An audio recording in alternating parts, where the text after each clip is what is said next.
Hey, what's up? This is Nick with Ultimate Motorcycling, and today I just got done riding the brand new 2022 Harley-Davidson Nightster.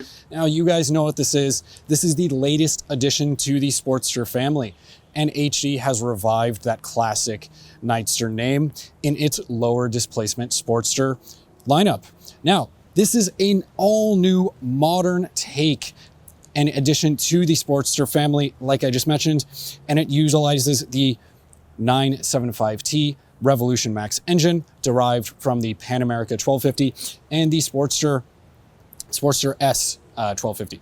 Now, we are going to get into this first ride view, and we just did about 100 and so miles out in the beautiful surrounding mountains near Santa Barbara, California, hit some twisties, rode on some freeways, rode in some urban environments, just as you would do on a Sportster.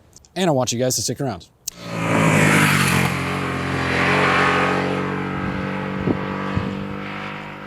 Now, first things that I want to talk about here are the all-important, quite modern 975T Revolution Max engine. Now, as I mentioned before, it is derived from the Pan America, the Sportster S. So it shares that same 60-degree architecture. That is a step away from the traditional Evo motors that we've seen in the 883 and 1200 iterations of Sportster for many, many years. And what this offers is just a wholly modern experience. I know that's a buzzword I've been using, but that's what it is. It revs up smoothly, it's very exciting, and you just get something that has a lot more sport authority to the way it delivers torque and gets through the rev range. And that's something that I really enjoyed about it. So right off the line, it's actually a little bit soft on the bottom, just kind of, you have to rev it up a little bit, maybe into that, the 20-something hundred RPM range, just get it off the line. And then by about $4,000, it really starts to wake up. And then from there, it just pulls nice and smooth all the way through to the red line.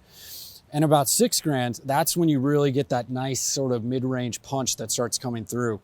But keep in mind, with this engine, it revs out all the way to something like 9,500 RPM.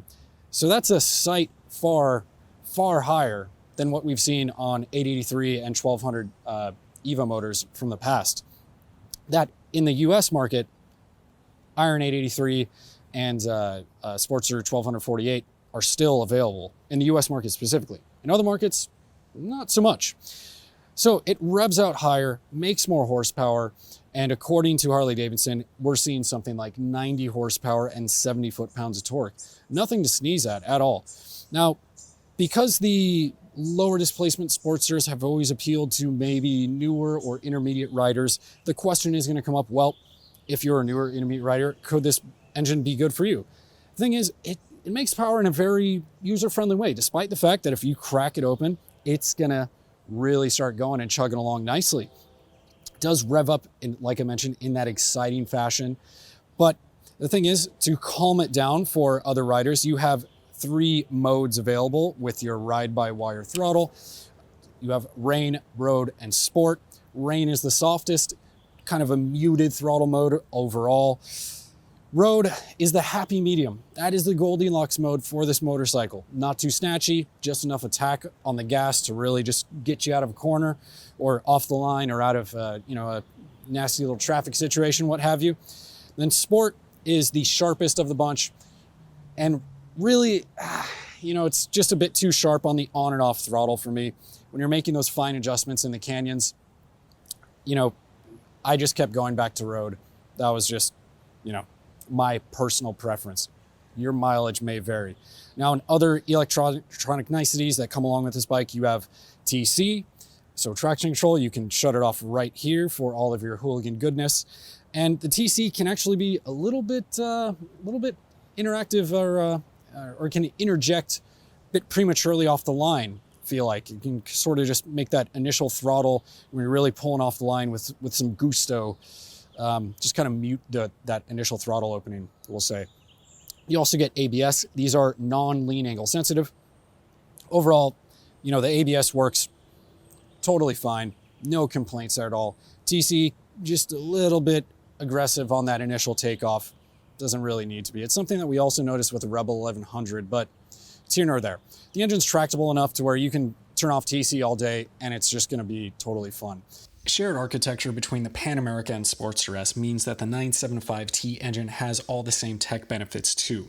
Things are simplified a bit with variable valve timing featured on the intake cams only and a single spark plug per cylinder, but we can still thank the lightweight finger follower valve train and hydraulic lifters for its free revving character. The 6-speed gearbox is also the same between Revolution Max engines and is as modern as can be, but it does require a little bit more effort than anticipated at the shift lever. Now the clutch pull is extremely light, and that's something that riders from all skill spectrums can appreciate. That's wrapping up the engine. Like I said, super exciting, revs out nice and high and pulls all the way to the rev line. And man, it's just a properly sporty little piece of kit that you got right there. Now moving into some of the other little bits that I want to talk about here. Obviously, this is a stress member frame design. So you have a front frame piece that attaches to the engine. The subframe, again, attaches to the engine. And the swing arm bolts directly to the engine with a bracket. It saves a ton of weight. And that's when we start talking about the chassis, which is far more nimble than any of the 883 and 1200 Sportster iterations over the years. Now, when we talk about suspension, we have 3 inches of suspension travel in the rear and something like 4.5 or 4.7. You know, because of that sort of super low seat height, we're just coming in under 28 inches, if I remember the spec sheet correctly. So it is nice and low. I can get my boots on the deck, no problem. Step over the thing if I needed to without an issue. There's a little bit of imbalance, like in terms of stiffness. You know, you do have a bit heavier spring here, a bit more damping in for the rear. In the front, it's a bit softer. That said, when you think about the classic Sportster ride, how it can take a hit in the rear and it can be a bit punishing. That's not the case here. Yes, a hard edge hit will still get you, but far, far, far, far better than previous Sportster iterations. And I would say far better than the Sportster S for that matter as well. Handling wise, this is another big improvement. And when you lop off 80 pounds compared to the Iron 883 or 1200 or whatever Sportster from before, that's how you're gonna do it. So, thing about that is this thing handles quite well. It just handles beautifully, tips into the turns nicely, doesn't take a lot of effort to get on the edge of the tire. And before long, you know, you'll be using up that 32-degree maximum lean angle, start feeling these stubby little foot pegs, which is kind of one of my few complaints there. You know, you start dragging your boots pretty easily, but overall, in terms of handling, far superior to the prior generations. The Nightster's low 27-inch seat height, casual reach to the handlebar, and mid-controls all feel incredibly reminiscent of the popular Iron 883 that the rider triangle is modeled after. Comfort-wise, it fits me pretty well, and I don't feel cramped. Riders with shorter inseams will also be able to reach the deck easily. However, the exhaust does prevent rearward movement on the foot pegs, and there is a minor amount of radiant heat from that area of the engine when traveling at low speeds. After about 100 miles or so, the firmly padded seat means you'll want to top off with fuel and take a short break, but the P&A catalog is chock full of seat, handlebar, and foot control options to suit your needs, just as a Sportster should. And the really cool thing about this is this houses the air box. This right here, you think back to traditional air-cooled V-twins, this would be the air cleaner. This is actually the intake for the air box, so it goes in, feeds in the air to the air box here, air cleaner's inside there. And because the fuel tank is not there, it is actually down here. And that makes room for these twin shocks as well. So another benefit of putting that 3.1 gallon fuel tank under the seat and behind the engine is that it lowers the center of gravity significantly. Now the bike is easier to pick up off the kickstand and improves handling at low and high speeds. Braking is another marked improvement over Sportsters of old, with a Brembo radial master cylinder that's coupled with a single 4-piston axial mounted caliper and 320mm rotor, all of which bring you to a stop in a hurry. In the rear, a single piston caliper and 260mm rotor do the same. Now, sporty riders might argue that an extra caliper and rotor up front will improve braking, and it would, but given what this Nightster is supposed to be doing, these things work just fine, if not great. This is a whole modern take on the Sportster tradition, and I think it is a very cool addition to the family overall. Is it a diversion from the originals? Absolutely.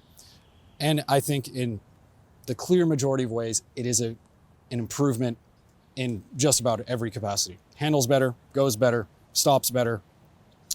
and is more comfortable when we're talking about the suspension. That's all I got to say here about the 2022 Harley-Davidson Nightster, which comes in at a base price of $13,499. And if you guys have any questions about this bike, go ahead and drop them down below. And the last thing I want to remind you guys is to go ahead and be safe out there. Now take care.